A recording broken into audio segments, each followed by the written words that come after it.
Facebook ads, a controversial topic at the moment. Some coaches say use it, some say don't, some say it's effective. Some say it's not as effective as it used to be. I personally can tell you that I've used Facebook ads to generate more than 428 leads in one single day to my fitness business. I've personally used Facebook ads to scale my fitness business to a minimum of $10,000 per month. I continuously use Facebook ads to this day to be able to engage with my audience, in order to be able to retarget my audience, and in order to be able to make a ton of money in both my fitness businesses using the simple tool called Facebook ads. Now, why does the controversy exist?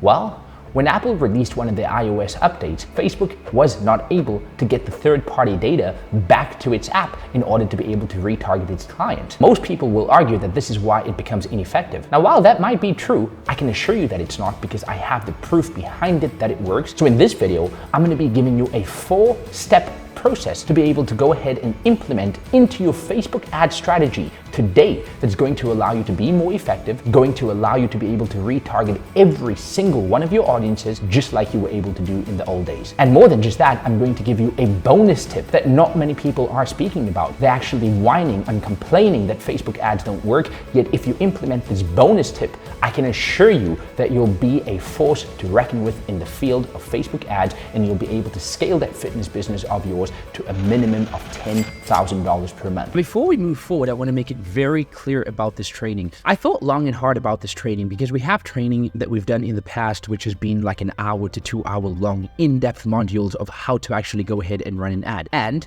in order for this video to be as effective as possible, I actually decided that I'm not going to tell you exactly what to do from the technical perspective. And why? Because if you need to go ahead and learn how to install the pixel, how to run the ads, or how to set up a campaign, then you're simply going to the link in the description where you'll find a full detailed video of that I've done in the past. So let's get started. The idea, I want you to imagine an ice cream stall. And why? Because who doesn't love ice cream, right? It can be a quaint stall, something that's very classic, or it could be a futuristic ice cream stall, something that's designed in the future, 2030, 2045, doesn't really matter, just as long as you have one of these stalls in mind. And just so you guys are aware, I created this with AI. I didn't need to go to Google and find these pictures. AI helped me do it. But that's for a video in the future, so if you stay through and subscribe to the channel, then you definitely find this information out when I release it. But more to the topic right now. So, the ice cream stall. Pick one of the two and let's get going. Now, why did I choose ice cream? Because who doesn't love ice cream, right? Fucking weirdos. Kids love ice cream. You love ice cream. All the people love ice cream. I love ice cream. We all love ice cream. Step number 1. Very simple. Create awareness. Now, I want you to keep this ice cream stall idea in your mind to be able to understand this training a lot better. Everyone loves ice cream. We just need to make them aware that we sell the best ice cream. It's just like having a fitness business, right? Everyone knows that they need to get in shape. All these motherfuckers on the internet know that, hey, I'm fat, I'm out of shape, I need to do something to get in shape. Yet they don't do it.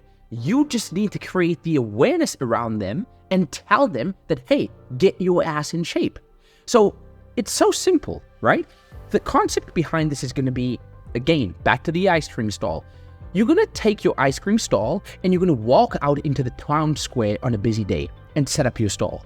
Plain and simple. So just imagine a beautiful stall where a beautiful town square where there are hundreds of people, thousands of people, right? Doesn't really matter. And you wheeling along with your ice cream cart to go and sell ice cream. By doing the wheeling motion, going up, setting up your ice cream stall, you're actually creating awareness. So now the people in that area around the town square know that, hey, this person is starting to sell ice cream. The awareness, right? Now we're going to do the very same thing with your Facebook ads. You're just creating an awareness campaign. So this is very, very easy and simple to understand. When you're choosing the campaign objective, you want to choose an awareness campaign so that people know that you're there, right? You're basically rolling your ice cream cart out into the marketplace to create awareness. Nothing fancy, nothing too complicated, nothing at all. Now the best awareness campaign, in my opinion, right, is a engagement campaign optimized for link clicks. So when you go ahead and you create that awareness campaign, it needs to be an engagement campaign, targeted at engagement, awareness, the very same thing. And we need to optimize for link clicks. Link clicks for landing page views or for profile visits or no matter what it is. But in my opinion, the best thing to do is to actually have it optimized for landing page views, because we want people to come through to your website and see exactly what it is you have to offer. Now, when you build that website, very simple again, this is off topic, but keep it simple, keep it very simple so that people within the first 3 seconds understand exactly what it is and they can sign up if they'd like to. But it's not about having them sign up. It's just about creating the awareness that, hey, Michael is there and Michael does X, Y, and Z. Like, hey, I'm here, I help fitness professionals around the world build better businesses. Plain and simple, that's it. And also, when creating this campaign, my opinion, you should go ahead and create a video campaign, because this is the best way to create awareness in 2023, 2024, 2025. When you're watching this, videos just convert like crazy. Step number 2 is the gentle ask. So now that your cart is out in the middle of the town hall, we want to be direct and ask, hey, who wants ice cream, right? So we've rolled the little cart out into the town. People are surrounding us. Now they are aware that, hey, we are there and we are going to sell ice cream, of course. So all we now going to do is say, hey, who wants ice cream? You could use a microphone and scream, hey, who wants ice cream? You could use a little board on the side and say, hey, ice cream for sale, come and get some. Whatever you do, we're basically asking people to raise their hands and say, yes, please, I do. So we want them to take the initiative and say, yes, I want ice cream. I'm the one that's interested in ice cream and I'm going to come and buy it. When we speak about this, right, it's even better if they run towards you with their money out. This is why you have to have a great cart in step number 1. So you remember in step number 1, I said have a cart. It doesn't matter which cart you decided to choose, right? Old quaint cart, a futuristic cart. Doesn't matter as long as it's good, it looks good, and what you actually sell looks great. Because when that is the case, it just makes your marketing so easy. People run towards you, throwing their money out, saying, hey, I want to buy whatever it is you're selling. Same thing with the ice cream. If the cart looks really great and people can see that this looks like quality, they're not even going to think about it and say, hey, can I have testers, this. No, they're just going to come with their wallets, with their cash, and actually say, hey, I want the ice cream. And it's as simple as that. Now, the same thing is true in Facebook. Everyone who saw your ads in the beginning is now being targeted by a conversion ad, which is basically telling or asking them to sign up if they want help.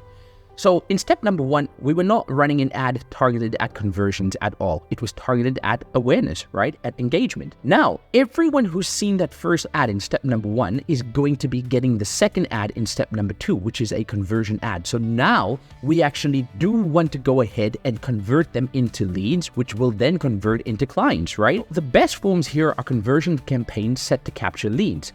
In my opinion, as I said, that's why you should run it to a landing page, because those are going to be the best high quality leads, right? Or you could use, if you don't have a landing page and you don't have a website, you could very simply build this with Facebook lead forms, which is the easier option, but it's going to bring in less quality. So it's going to bring more quantity, but less quality. So just remember this. Your asset, like your website, will always be quality, but you'll have a few less people. And your lead forms from Facebook, because they're so simple, they already contain all the data, etc. It's going to have more quantity instead of quality. Step number 3, the franchise effect. When we out in the market, right, and when we asking people if they want ice cream, they're going to be the people that come through. They're going to be the people that buy. But they'll also be those people who see you, who know you're there, right? But they don't want ice cream because they probably don't feel like it right then and there. Maybe they're in a rush. Maybe they're shopping and they just don't have time, right? Maybe the queues are too long. Whatever that maybe might be, it doesn't really matter. Just as long as they know that you're there. It's totally fine for them to not want it right then and there. That's the most important thing. People think that, hey, someone saw my ad and they didn't buy within 1 to 2 days, or they didn't sign up for a lead within the first week. That's totally fine. This is the game of advertising, right? It's a long game. So it's totally okay if they didn't buy at all. Don't worry about it. This is why step number 3 is here, to be able to target those people, right? In my opinion, this is my favorite part. This is where the magic happens. Now, I want you to imagine you have a partner, right? Is a few blocks down the road or in the next town. It could be, doesn't really matter where they are, just as long as you have a partner, right? That's why I said the franchise effect. Because you have a cart, your partner has a cart, you're both in the same business, you both have the same carts. So they down the road, they in the next town, wherever they are, with the exact stand, selling the exact ice cream and directly telling people to buy. So now they're not going ahead and saying, hey, do you want to buy? They're telling people, hey, buy my ice cream. They're not having a different cart with different products? No, because then again, it's not congruent, right? So people would say, I saw an ice cream truck in town A, but now I see one in town B. It's two different trucks. Maybe I'd buy town B. No, we have the exact same ice cream truck in town A and town B because we want to create that congruency, and we want to be able to have people associate town A's ice cream truck with town B's ice cream truck. And that's why, for example, if you go to a great restaurant in Chicago, right? Let's just talk about Gordon Ramsay's Hell's Kitchen, right? And you went to it in New York, you're very likely to go to it in London as well because you knew you had a great experience at that restaurant, right? Instead of going through to a different restaurant that you have no idea about at all. I personally was in Singapore and I went to one of these world famous restaurants, and I went to the very same one in Dubai. And why? Because out of the thousands of restaurants, I knew Gordon Ramsay, I knew the food was good, and I knew that that's what I can expect. So that's the franchise effect. It's the power of marketing. Now, even though they don't know that the ice cream is good, even though they didn't buy, they still know that the stall was there. They saw it, they acknowledged it because we created the awareness. And now, this is where the magic comes in. All we're going to do now, from the ad perspective, is we're going to be using Google to retarget all the website visitors around the entire net, telling them to buy, right? We could use Facebook too, but Facebook and Google, let's say, and we want to retarget them around the entire net, telling them to buy, so that they already know about the ice cream, have it in their minds, and are more likely to purchase.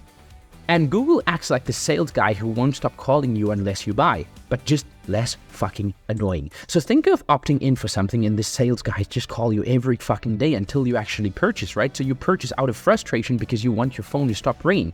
That's the job of a sales guy. And in my opinion, Google's going to do the very same job, just not in such a fucking annoying manner. So it's going to follow them around the entire net. Think of the last time you searched for a product on Google, and then every single site you went through to, you actually saw the product following you along, right? What do you think happens? Eventually, be it a week, be it 2 weeks, be it 3 weeks down the line, you are more likely to purchase. And in my opinion, you probably will purchase because it's continuously there in your subconscious mind. So that's exactly what we're doing. We created the awareness in step number 1. We asked them to buy in step number 2, which they didn't do. And now we have the franchise effect. We're literally following them around the entire internet so that they purchase. It's so simple and so easy to set up that even a third grader can go ahead and do this. So how is it going to be done? You're simply going to run display campaigns as well as video ads on a performance max campaign here for the best result.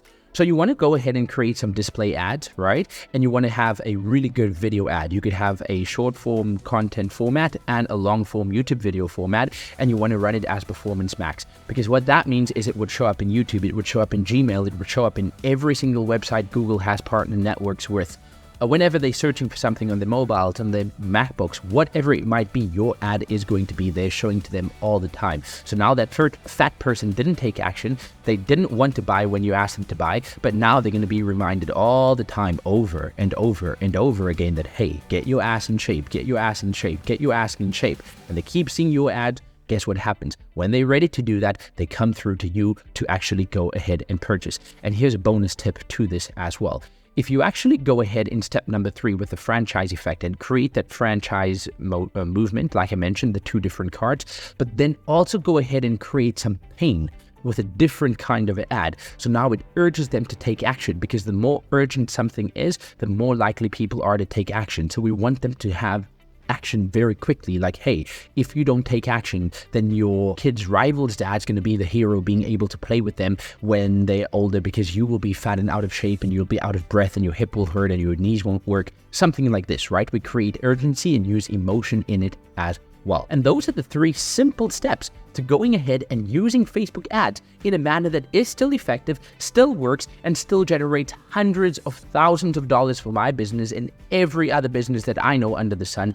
Why? Because we don't worry about saying Facebook ads doesn't work because of Apple or iOS or anything like that. Here's the proof in the pudding that it does work. Step number 4. I want you to deliver the best ice cream. So this is very simple. We got all the ads out the way, but now once people are signing up for leads, right? This is so simple, yet people don't do this at all.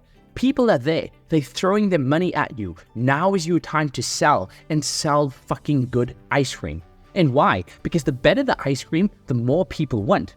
Look, this strategy is going to be so great that it's going to get you more leads than you know what to do with. But if your product isn't good and you don't understand how to sell, then no amount of marketing is going to be able to fix that at all. Work on the product being so good, because when that happens, people start talking and more people come to you to buy. So the same thing is true with your ads. You first follow up and then get so good at selling, and then better the experience is, the more leads Facebook plus Google brings you. And why? Because as mentioned, when your product's great, when you know how to sell really good, then all that Facebook and Google's going to do is see, hey, people are having a great experience with Michael's business, so we're just going to keep sending him more traffic, keep sending him more leads, and keep sending him more people that want his services. Why? Because we trust him as a trusted partner as he delivers on the results. It's plain and simple. The easiest and sometimes the hardest step to master. Once you have all these steps jot down, go back and watch this again as mentioned, and if you need to understand how to build a campaign, how to set all of this up, then simply go into the link in my bio and you'll find a video which details this.